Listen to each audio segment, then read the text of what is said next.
లోక్సభ ఎన్నికల దగ్గర పడుతుండటంతో ఎంపీ అభ్యర్థుల ఖరారుపై కాంగ్రెస్ కసరత్తు చేస్తుంది. ఇవాళ తెలంగాణ కాంగ్రెస్ లోక్సభ అభ్యర్థుల తొలి జాబితా విడుదలయ్యే అవకాశం ఉంది.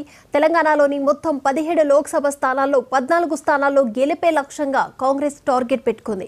ఇందులో భాగంగా రాహుల్ గాంధీ పోటీ చేస్తే ఖచ్చితంగా గెలిచే అవకాశం ఉంటుందనే ఉద్దేశంతోనే తెలంగాణ కాంగ్రెస్ నేతలు ఉన్నారు. మహబూబ్ నగర్ సీటును చెల్లా వంశీచంద్ రెడ్డికి ఇప్పటికే రేవంత్ ప్రకటించేశారు. మల్కాజ్గిరి నుంచి అల్లు అర్జున్ మామ చంద్రశేఖర్ రెడ్డికి పోటీకి దించే అవకాశాలున్నాయి.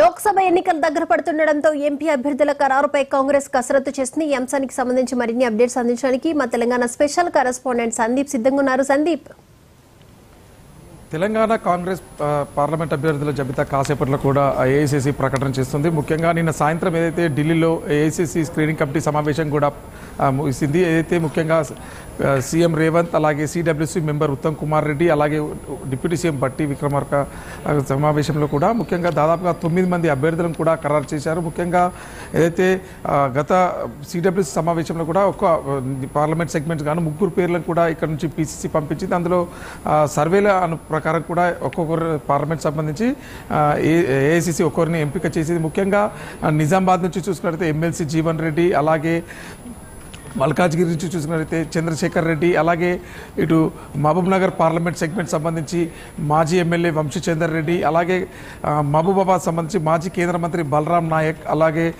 వరంగల్ సెగ్మెంట్ సంబంధించి దుమ్మాట సాంబయ్య కూడా ఖరారు చేసింది. అలాగే మెదక్ సంబంధించి ఇటీవల పార్టీలో చేరినటువంటి నీలం మధును కూడా ఖరారు చేసిందని చెప్పుకోవచ్చు. ముఖ్యంగా కొన్ని ఎక్కువ పోటీ ఉన్నటువంటి పార్లమెంట్ సెగ్మెంట్కి సంబంధించి భువనగిరి, ఖమ్మం, అలాగే నాగర్ కర్నూలు సంబంధించి రెండో జాబితాలకు కూడా విడుదల వారి పేరు ప్రకటించే అవకాశం ఉందని చెప్పుకోవచ్చు. ఈరోజు సాయంత్రం కూడా ఈ యొక్క జాబితా విడుదల అవకాశం ఉంది. ఇప్పటికే సీఎం కూడా రేవంత్ రెడ్డి ఢిల్లీ పర్యటనలో ఉన్నారు. ముఖ్యంగా తన అనుచరులకి మాత్రమే ఇటు రేవంత్ రెడ్డి పెద్ద ఎత్తున కూడా సీట్లు ఇచ్చుకుంటారు. ఎందుకంటే గత సార్వత్రిక ఎన్నికల్లో కూడా, అసెంబ్లీ ఎన్నికల్లో కూడా రేవంత్ రెడ్డి తన అభ్యర్థులు తనకు సంబంధించిన అనుచరులకు టికెట్ ఇప్పించుకొని ఇటు పార్టీని అధికారంలో తీసుకొచ్చారు. ఈసారి కూడా దాదాపుగా 10 స్థానాలకు పైగా కూడా గెలిపించుకుంటారని చెప్పేసి కూడా అధిష్టానానికి మాట ఇచ్చాడు. అందులో భాగంగానే కూడా తన అనుకున్న మనుషులకే కూడా అభ్యర్థులకి ఈసారి టికెట్లు ఇప్పించుకున్నాడు. ముఖ్యంగా సోనియా గాంధీ కుటుంబం నుంచి పోటీ చేయించాలని చెప్పేసి కూడా అతను ఢిల్లీ నేతల్ని కూడా ఒప్పించే ప్రయత్నం. అందులో భాగంగానే ఖమ్మం లేదా నల్గొండ, భువనగిరి స్థానాలు ఏదైనా సంబంధించి గాంధీ కుటుంబం నుంచి ఎవరొకరు పోటీ చేయాలని చెప్పేసి కూడా ఏఐసీసీ ఇటు పీసీసీ కూడా తీర్మానం చేసి, కానీ ఈ 3 సెగ్మెంట్లలో ఎవరు కూడా పోటీ చేస్తామని చెప్పేసి కూడా వారు నిర్ణయం రాలేదు. ఆ నేపథ్యంలో కూడా ఇటు ఖమ్మం సెగ్మెంట్ సంబంధించి మంత్రి ఉప ముఖ్యమంత్రి బట్టి సతీమణి, అలాగే పొంగులేటి శ్రీనివాసరెడ్డి సోదరుడు, అలాగే ఇటు మరో మంత్రి అయినటువంటి తుమ్మల నాగేశ్వర కుమారుడు కూడా 3 కూడా పోటీ పడుతున్నారు. కానీ ఇక్కడ ఎవరికి అధిష్టానం టికెట్ ఇస్తుంది అనే దానిపై పూర్తిగా ఉంది. అలాగే నల్గొండకు సంబంధించి కూడా జాడారెడ్డి కొడుకు రఘువీర్ రెడ్డి కూడా ఇక్కడ నుంచి పోటీ చేసేందుకు సిద్ధపడ్డారు. అలాగే భువనగిరికి సంబంధించి కోమటిరెడ్డి ఫ్యామిలీ లేదా మరో బీసీ నేత కావచ్చు, అలాగే రేవంత్ రెడ్డి ప్రధాన అయినటువంటి చామల కిరణ్ రెడ్డి కూడా ఇక్కడ నుంచి పోటీ పడుతున్నారు.